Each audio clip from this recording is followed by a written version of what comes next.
लगभग 304 ईसा पूर्व पाटलिपुत्र के विशाल राजमहल में एक बालक का जन्म हुआ। उसका नाम था अशोक। उस समय मौर्य साम्राज्य पूरे भारत का सबसे शक्तिशाली साम्राज्य था। महल में हाथियों की गर्जना, सैनिकों की तलवारें और राजाओं की राजनीति हर दिन दिखाई देती थी। अशोक के पिता थी बिंदुसार और दादा चंद्रगुप्त मौर्य। लेकिन महल के अंदर एक बड़ी समस्या थी, राजमहल की राजनीति। बिंदुसार के कई पुत्र थे। सबसे बड़े थी सुसीम। दरबार में सभी मानते थे कि अगला राजा सुसीम ही बनेगा, क्योंकि वही सबसे बड़े थे। लेकिन छोटा राजकुमार अशोक बाकी भाइयों से अलग था। वो तलवारबाजी में तेज था, घुड़सवारी में सबसे आगे, युद्ध नीति में बुद्धिमान और गुस्से में बहुत खतरनाक। कहा जाता है कि बचपन में भी अशोक किसी से नहीं डरता था। बालक अशोक की परीक्षा। एक दिन राजमहल में हाथी बेकाबू हो गया। सैनिक डरकर भागने लगी। तभी छोटा अशोक आगे बढ़ा। उसने हाथी की आंखों में देखा और जोर से चिल्लाया। हाथी शांत हो गया। दरबार के मंत्री आश्चर्य में पड़ गए। उसी दिन कई लोगों ने महसूस किया, ये बालक साधारण नहीं है। जैसे जैसे अशोक बड़ा हुआ, उसकी वीरता पूरे साम्राज्य में प्रसिद्ध होने लगी। ये बात सुसीम को पसंद नहीं आई। महल में धीरे धीरे गुट बन गए। कुछ मंत्री सुसीम के साथ थे, कुछ अशोक का समर्थन करने लगे। राजमहल अब परिवार कम और राजनीति का मैदान ज्यादा बन चुका था। तक्षशिला का विद्रोह। लगभग 286 ईसा पूर्व तक्षशिला में विद्रोह भड़क उठा। सैनिकों और जनता ने शासन के खिलाफ आवाज उठा दी। राजा बिंदुसार चिंतित हो गए। उन्होंने बड़े राजकुमार सुसीम को भेजना चाहा, लेकिन दरबारियों ने कहा, अशोक को भेजिए। अशोक विशाल सेना लेकर तक्षशिला पहुंचे, लेकिन उन्होंने केवल तलवार नहीं चलाई। उन्होंने जनता की समस्याएं सुनी, भ्रष्ट अधिकारियों को दंड दिया और बिना बड़े युद्ध के विद्रोह शांत कर दिया। अब पूरे साम्राज्य में अशोक की चर्चा होने लगी। उज्जैन का शासन। कुछ समय बाद अशोक को उज्जैन का गवर्नर बना दिया गया। उज्जैन व्यापार का बहुत बड़ा केंद्र था। यहां अशोक ने व्यापार बढ़ाया, सड़कों की सुरक्षा मजबूत की, सेना को संगठित किया, अपराध कम किए। जनता उन्हें पसंद करने लगी। लेकिन महल में खतरा बढ़ रहा था। अब कई मंत्री चाहते थे कि अशोक ही राजा बने। ये सुनकर सुसीम और उनके समर्थक क्रोधित हो गए। महल के अंदर षड्यंत्र शुरू हो गए।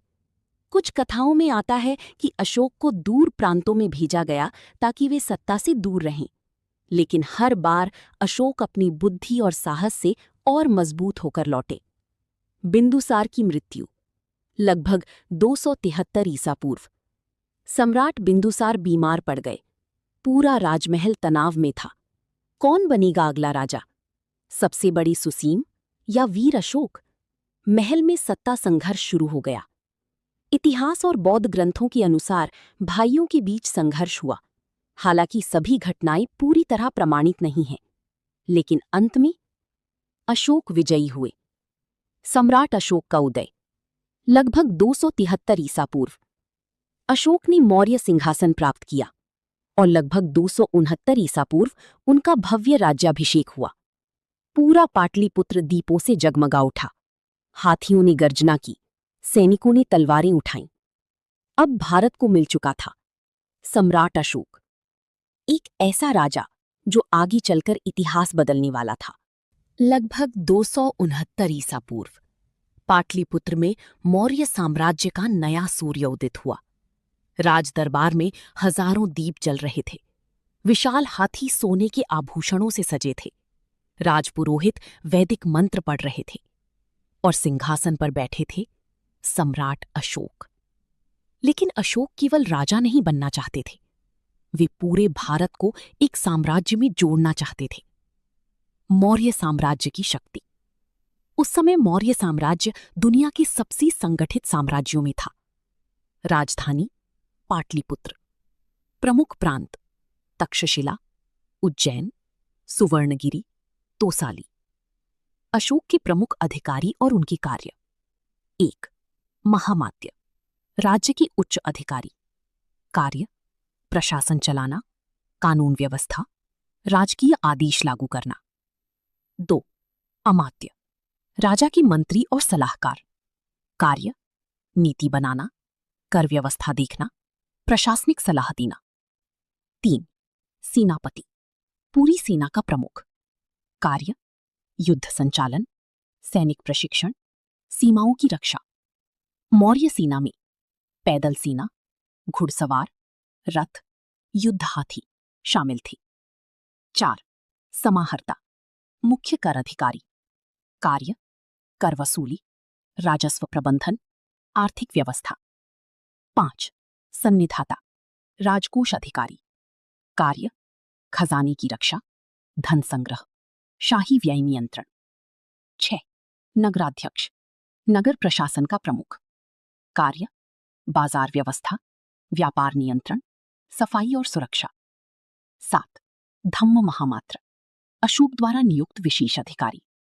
कार्य, जनता की समस्याएं सुनना, धर्मों में सद्भाव, नैतिक शिक्षा फैलाना।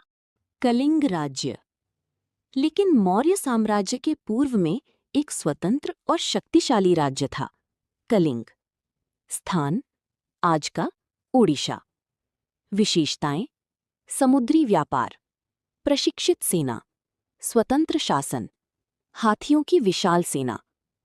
कलिंग बंगाल की खाड़ी के व्यापार पर नियंत्रण रखता था। कलिंग का राजा। इतिहास में कलिंग के राजा का नाम स्पष्ट रूप से नहीं मिलता, लेकिन कई ऐतिहासिक परंपराओं में उसे एक वीर और स्वतंत्र शासक बताया गया है।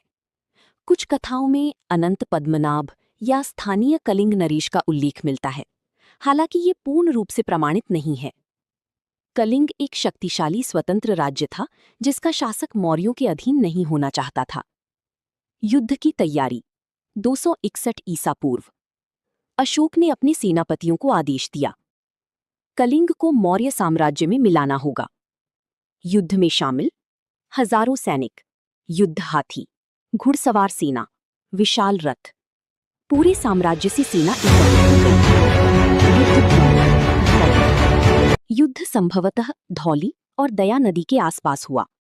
दृश्य, हाथियों की गर्जना, तलवारों की टक्कर, जलती गांव, घायल सैनिक। कलिंग के लोग अंतिम सांस तक लड़े। महिलाएं तक हथियार उठाकर लड़ रही थीं। विनाश। अशोक की 13वीं शिलालेख के अनुसार 1 लाख लोग मारे गए, 1.5 लाख बंदी बनाए गए, हजारों घायल हुए। दया नदी लाल हो गई। पूरा कलिंग रो रहा था। अशोक का पश्चाताप। युद्ध के बाद सम्राट अशोक घोड़े पर बैठकर युद्धभूमि देखने निकले। उन्होंने देखा रोती हुई माताएं, अनाथ बच्चे, जली हुई घर, घायल सैनिक। तभी उनका हृदय कांप उठा। उन्होंने धीरे से कहा, यदि यही विजय है तो ये सबसे बड़ी हार है। बौद्ध भिक्षु से मुलाकात। कुछ समय बाद अशोक की मुलाकात बौद्ध भिक्षु उपगुप्त से हुई। भिक्षु ने कहा, राजन, तलवार डर पैदा करती है, लेकिन प्रेम संसार जीतता है। ये बात अशोक के मन में उतर गई। धम्म अशोक। अब अशोक बदल चुके थे।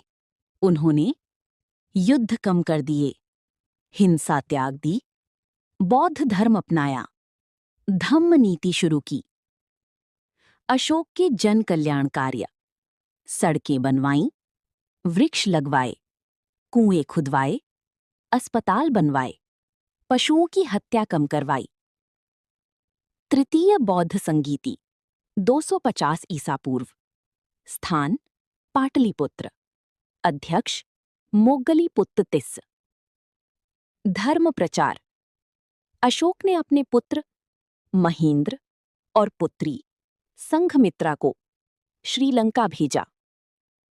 अंतिम समय, लगभग 232 ईसा पूर्व, महान सम्राट अशोक का निधन हुआ, लेकिन इतिहास आज भी उन्हें याद करता है।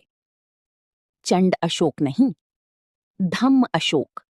अगले पार्ट के लिए चैनल को लाइक, सब्सक्राइब और शेयर जरूर करें।